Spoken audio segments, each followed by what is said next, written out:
Ron? Where is Ron right now? Ron is right here. Happy Friday, everyone, and welcome back to the channel. Yesterday, the Daily Beast published some excerpts of Mike Rinder's new book that is coming out next week on Tuesday, September 27th. Now, being the Daily Beast, they chose to use excerpts specifically focusing on celebrity Scientologists. Here's what Mike Rinder had to say about that yesterday on his blog. He wrote, "The Daily Beast negotiated an exclusive first look to excerpt a short section from the book.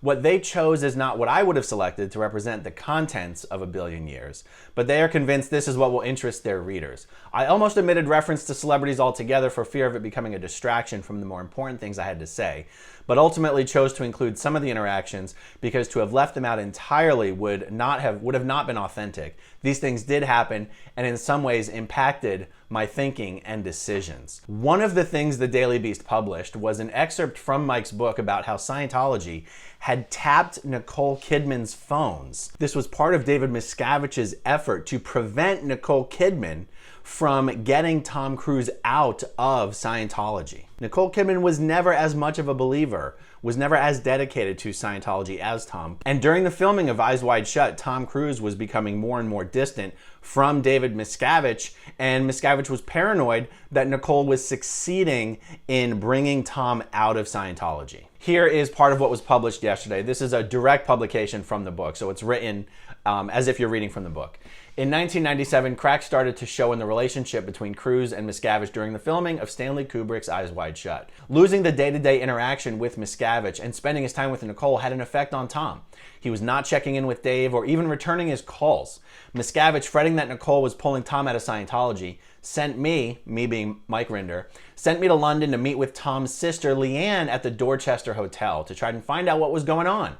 Leanne, a dedicated Scientologist, claimed everything was fine and they were just busy, but Miscavige didn't buy it. Not one to give up, Miscavige tasked Marty Rathbun. At this point, Marty Rathbun was one of Miscavige's direct juniors, kind of a fixer, if you will. He worked directly for David Miscavige. Miscavige tasked Marty Rathbun with getting Cruise back in the fold. Rathbun began auditing Cruise under the direct supervision of Miscavige. As Cruise was gradually drawn back into the world of Scientology, he rededicated himself to the cause. This created distance between him and Nicole. Rathbun worked with Burt Fields to hire infamous private investigator Anthony Pellicano to spy on Nicole and tap her phones. Rathbun also turned their two adopted children, Isabella and Connor, against Nicole by indoctrinating them into the Hubbard teachings of suppressive persons. When Tom and Nicole divorced, Miscavige was happy that the negative influence of Nicole was no longer dragging Tom away. Cruise thereafter became more fervent in his vocal support of Scientology and Miscavige. Imagine being Nicole Kidman and finding out, I mean, this isn't the first time this has been reported, but this is the first time that Mike's publishing it in a book. Finding out that while you were married, your husband's best friend used the resources of the cult he leads to spy on you, track your phone calls, listen to your phone calls, to help orchestrate the destruction of your marriage and to turn your children against you. And despite all of that, Nicole has continued to show such dignity and grace and has never once said one negative or critical word about Scientology, even when directly asked by interviewers. It really is incredible. It just shows a remarkable amount of self-control. Another excerpt that the Daily Beast published has to do with Michael Jackson. This was when Lisa Marie Presley was married to Michael Jackson. For those of you who don't know, both Priscilla Presley and Lisa Marie Presley are Scientologists. It's not totally clear. Lisa Marie Presley was out for a while. Then during her divorce, there was a lot of problems with custody issues and drug issues, and it looked like she went back to Scientology, and she hasn't really said anything about it recently. So my understanding is she's still kind of like half in Scientology right now. But when Lisa Marie Presley was married to Michael Jackson, she was 100% a Scientologist, and I don't know how many people actually realize that. Here's what the Daily Beast said. Again, this is reading directly from the book. "Perhaps the strangest celebrity encounter I had was with Michael Jackson. I became the go-to person for Scientology for Lisa Marie Presley during her marriage to Jacko. Her mother, Priscilla, had become involved in Scientology when Lisa Marie was young. And so she had been raised a Scientologist. Yeah, isn't that remarkable? Lisa Marie Presley was actually raised as a Scientologist. She enlisted me in her efforts to convert Michael to Scientology, or at least to convince him to accept it. I gave them both a private tour of the L. Ron Hubbard Life Exhibition. This is something that exists. There's a building on Hollywood Boulevard. It's called the Hollywood Guarantee Building. I don't know why it's called that, but it's the one, it's right on Ivar Avenue in Hollywood. It's like 13 stories tall, and it's got a giant yellow Scientology sign on the top of it. On the first floor of that building is something called the L. Ron Hubbard Life Exhibition, and it's kind of like a museum just to L. Ron Hubbard's life. Mike says, throughout the tour, Michael was extremely paranoid. He repeatedly dove to the floor, whimpering that he had seen someone taking photographs of him through the windows, though there was no line of sight to any publicly accessible location. Lisa Marie laughed it off and explained that he was always worried about the paparazzi. He was so soft-spoken, I could hardly hear him, and his comments and questions were disjointed and childish. You have to wonder how many drugs Michael Jackson was on at this time. She had told me she thought Michael understood her because he had grown up in the media spotlight and never really had a childhood, similar to her own experience as the daughter of the king. But it was not to last. They divorced in 1996. The Daily Beast used another excerpt about John Travolta and how Scientology used its resources to dig up dirt and blackmail some of the people who had come forward with some revelations about John Travolta. Here's what was reported. While Marty was dealing with Cruz, I was tasked with the job of helping John Travolta with some public relations issues. Since the beginning of the 90s, Travolta had been hounded by stories from various alleged male lovers, including one of his former pilots, as well as a film star.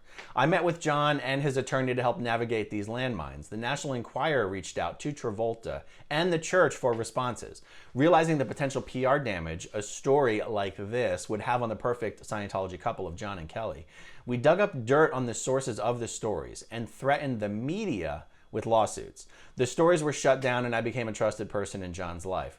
Similar claims have continued to pop up over the years, and they have been denied by Travolta or shut down. Gay allegations are landmines for Scientology. Scientology publicly claims it is not anti-gay, despite Hubbard's writings to the contrary.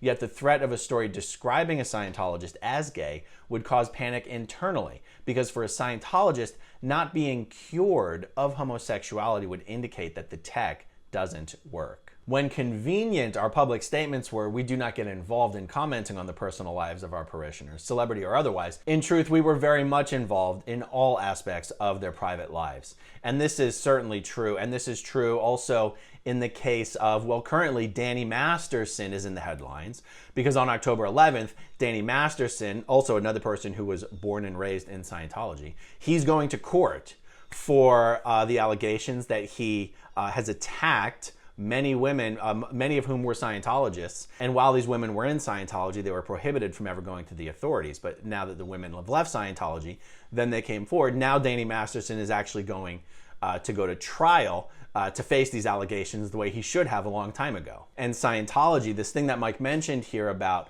we were very much involved in all aspects of their private lives, that very fact is what is going to result in Scientology being dragged into the proceedings. And by the way, this quote, we were very much involved in all aspects of their private lives, that is as true, that is just as true for the victims of Danny Masterson.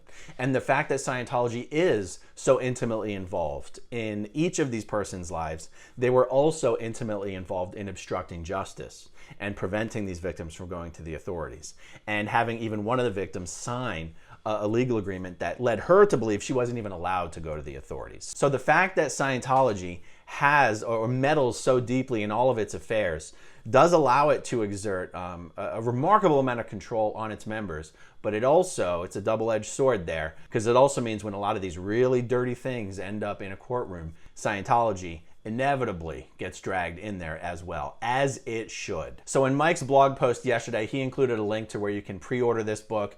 You can pre-order it pretty much anywhere, but Mike included a link directly to Simon & Schuster, and I'll put that link in the description down below. That is all I have on this for now. Have a great weekend, everyone. Thank you for watching.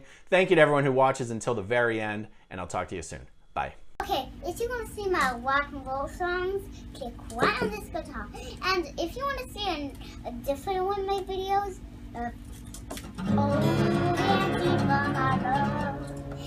then you could click right inside here. If you have subscribed or not, subscribe right here. Bye.